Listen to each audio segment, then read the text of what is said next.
Hey everyone, happy 4th of July weekend. For the 4th of July, I decided I was going to do the top 10 educational notes. And yes, I know there are only 3/4 educationals. So I decided that we are going to do the top 10 educationals, past and future. Because unfortunately, people don't read this. So I came up with some ideas for future educational notes because the first educational series went over so well. All right, let's get this started. Number 10 on my list. The very first note that I am pulling out is the 1896 $1 silver certificate. This particular note right here was the first in the series. This is History Instructing Youth. It even says so right here. History Instructing Youth. You can see the mother showing the son the brilliant city on the hill. You can see the Capitol in the background, the Washington Monument, the Potomac River, and there is the Constitution of the United States right there. The note is surrounded by the names of 23 famous Americans of the time: Fulton, Calhoun, Clay, Jackson, Adams, Jefferson, Washington, Franklin, Hamilton, Perry, Marshall, Webster, Morris, and more. Yeah. Now, the whole point of the educational series was to educate the public. The average person didn't live in the city. They weren't going to be going to museums and seeing fine art. Most of them didn't know much more than their own farm that they were living on. So by making our currency like this was giving them an opportunity to see things they have never seen before. Many of them couldn't read, but when you hear the stories of the notes, it and see the imagery, you can definitely learn. So, history instructing youth, yeah, a good depiction there. I'll take a peek at the back of this. Of course, with history, you have George Washington and Martha Washington featured on the back of this note. That is number 10 on my list. Number 9, also from the 1896 series, it is the $2 educational note. The $2 educational note, let's see if we can zoom in here. Science presents steam and electricity to, can't make it out. It's not going to focus.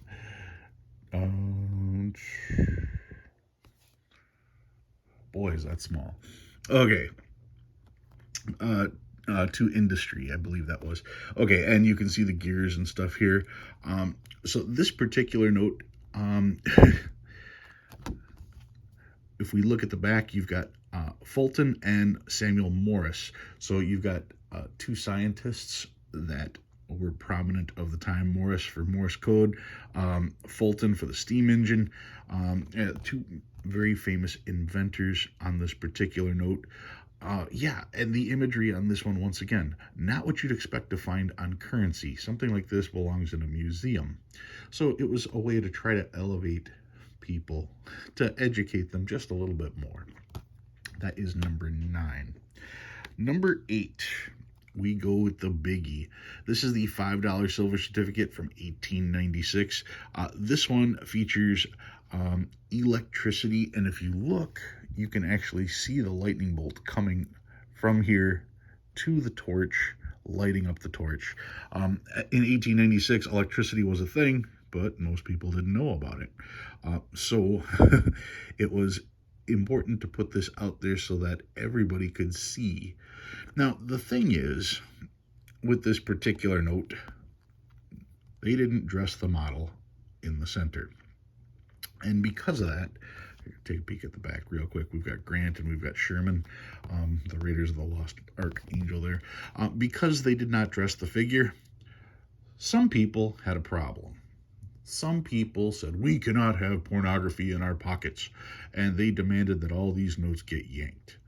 So because some people know better, this beautiful series had to be stopped dead in its tracks, because obviously they know better for us.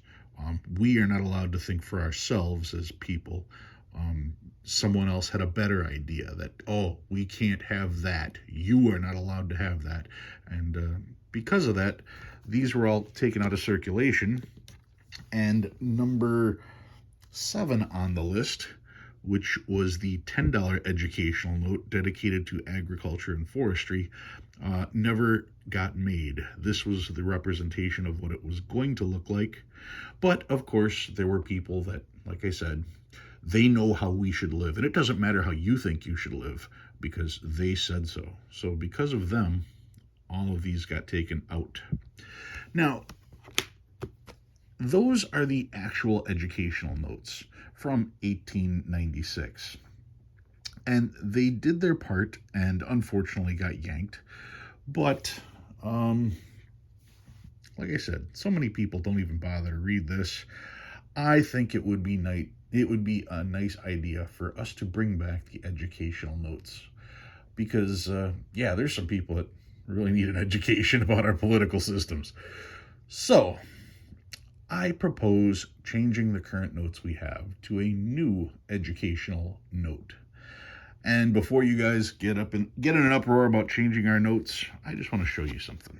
I want to show this to you. Okay. This is an 1886 $1 silver certificate. 1886. This is an 1896 silver certificate, 10 years later. This is the 1899 silver certificate, 3 years later. And this is a 1923 silver certificate. Okay, so let's put all these out here just so you can see. Okay, 1886, 1896, 1899, 1923. Let's add 100 years to these.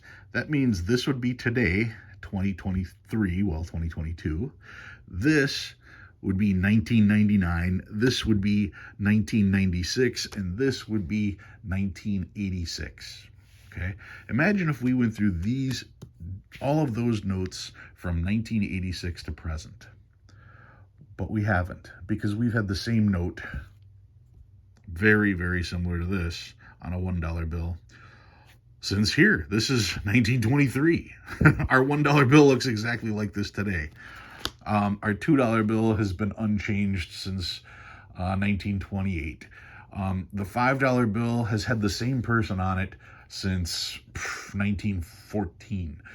Same with the 10, same with the 20, same with the 50, same with the 100. They've tinkered a little bit with the shape and the wording, but the notes have been unchanged for well over 100 years. Whereas we used to do cool things like 1886, 1896, 1899, and 1923. So we are well overdue for a change.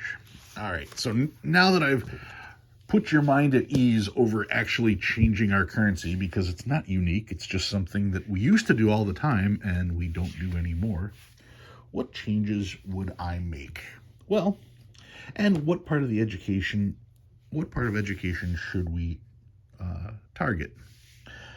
Well, I say we help people understand more about the amendments. That's what I think. So, what would it be? Number 6 on my list. I would redo the $1 note to feature the First Amendment. How appropriate. First Amendment on the $1 bill. The question is, who do we put on there? Well, what is the First Amendment? The First Amendment has to do with free speech. And when I think of free speech, and when I think of some of the greatest speeches ever, I think of the "When I Have a Dream" speech. So I would put Martin Luther King Jr. on the $1 bill when it comes to free speech. Another great orator was someone we just recently lost, John Lewis.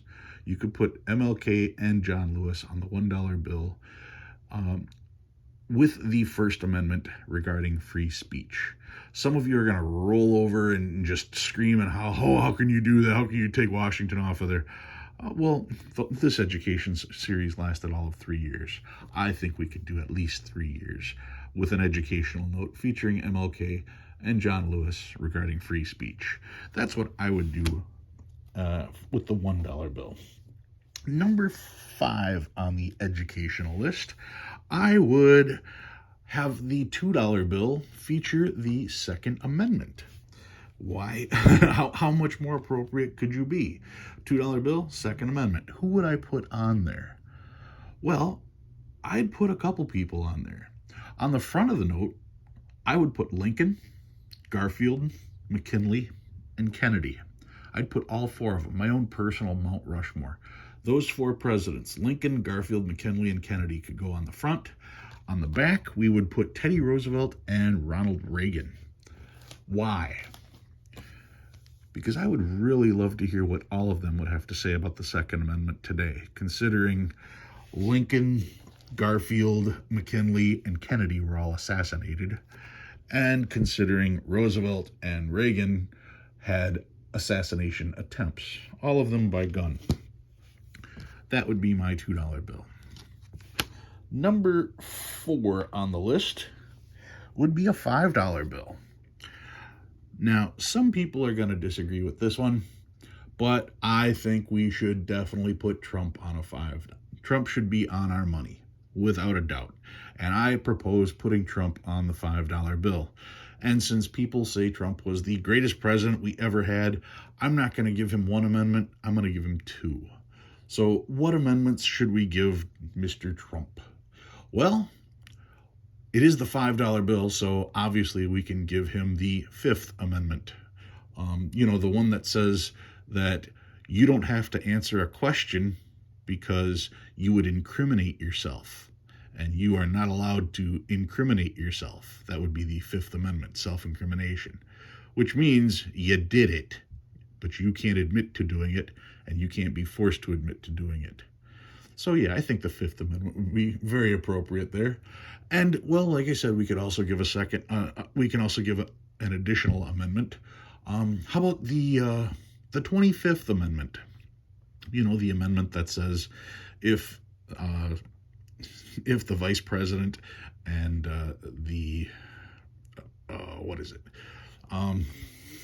now I can't think of it.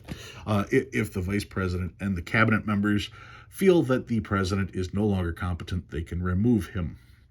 So yeah, I think that would be appropriate on the $5 bill. What do you guys think of that one? Next up, that is number 4. Number 3. Number 3 goes to the $10 bill. And what amendment would I like to see on the $10 bill? Well, I'd go with the 19th Amendment. For those of you who don't know your amendments, the 19th Amendment gave women the right to vote. That was in 1920 or something like that. When our country was founded in 1776, it took until the 1920s to get women the right to vote. And if that isn't bad enough, I think the only possible tribute we could give on this particular bill is to look at our 3 branches of government: the legislative branch, the executive branch, the judicial branch. The legislative branch, well, the first woman to ever hold the highest seat possible in the legislative branch would be Speaker of the House. Yeah, Nancy Pelosi. She should be on there representing the legislative branch. The executive branch, well, we've never elected a woman president, but we do have a woman who's vice president, so we don't really have a choice. We'd have to go with Kamala Harris. And if you're a conservative and you're upset about my picks, sorry, there aren't any conservative women picks that I could put up for any of those spots. Do something about it. Then we have the judicial branch. And with that, I would go with the justice we most recently lost, Ruth Bader Ginsburg. Why? The notorious RBG. She had merch before it was cool to have merch. I don't know of any other Supreme Court justices that have merch. Kavanaugh might have a beer bong, but other than that, I can't think of Supreme Court justices that have their own merchandise.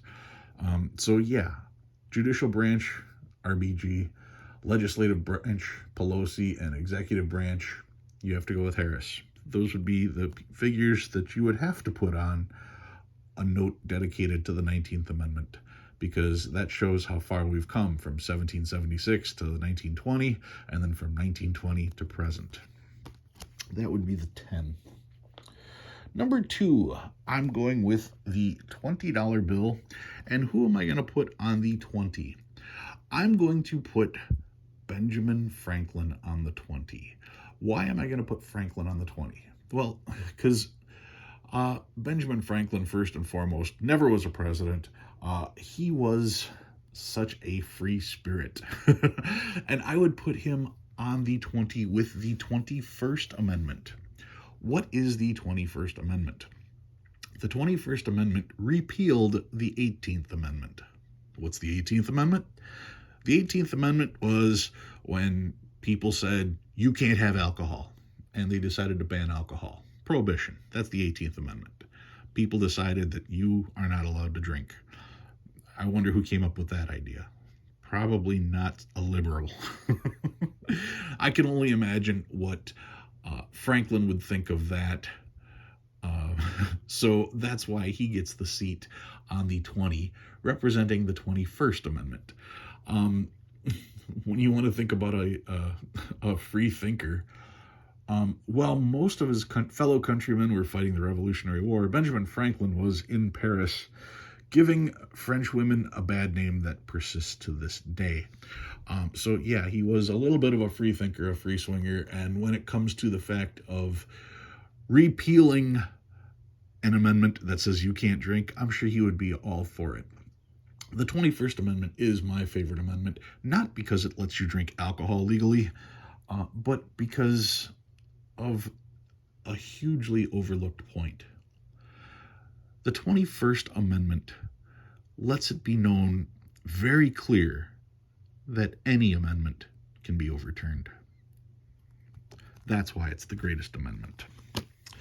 And finally, number 1 on the list, I'm going with my $100 bill. And who am I going to put on the $100 bill? On the $100 bill, I am going to put, are you ready for this one? The devil. Why would I put the devil on a $100 bill? Well, for starters, as a reminder that money is the root of all evil, if you have $1 million in cash, it's probably going to be in hundreds. Most of us will never handle $1 million in cash. Most of us that do handle $1 million in cash know what had to be done to get $1 million in cash. And yeah, the symbol of the devil is probably pretty accurate. What would I put as the amendment? I would go right back to that First Amendment, because everybody thinks of free speech about that First Amendment. But there is another part of the First Amendment that everybody completely overlooks as well, which is freedom of religion. Okay? Of. Which means you can worship any way you want.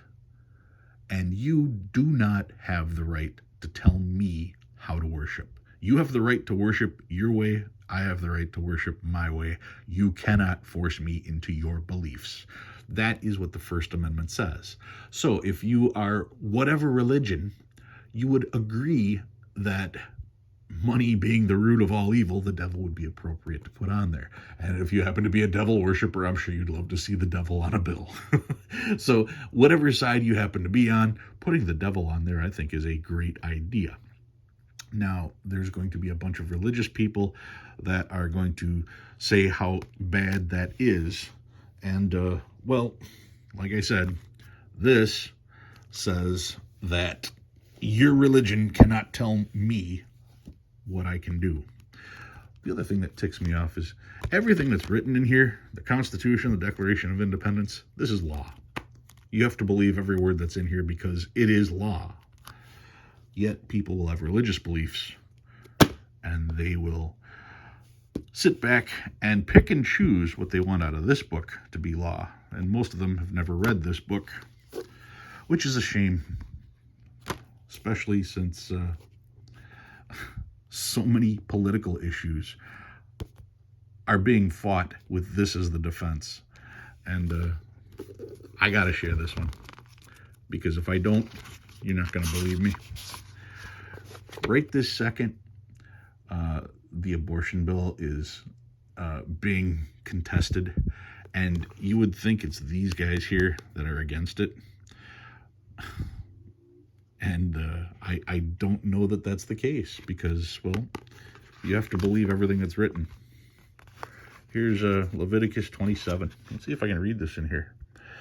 And the Lord spoke unto Moses, saying, Speak unto the children of Israel, and say unto them, When a man shall make a singular vow, the persons shall be for the Lord by thy estimation.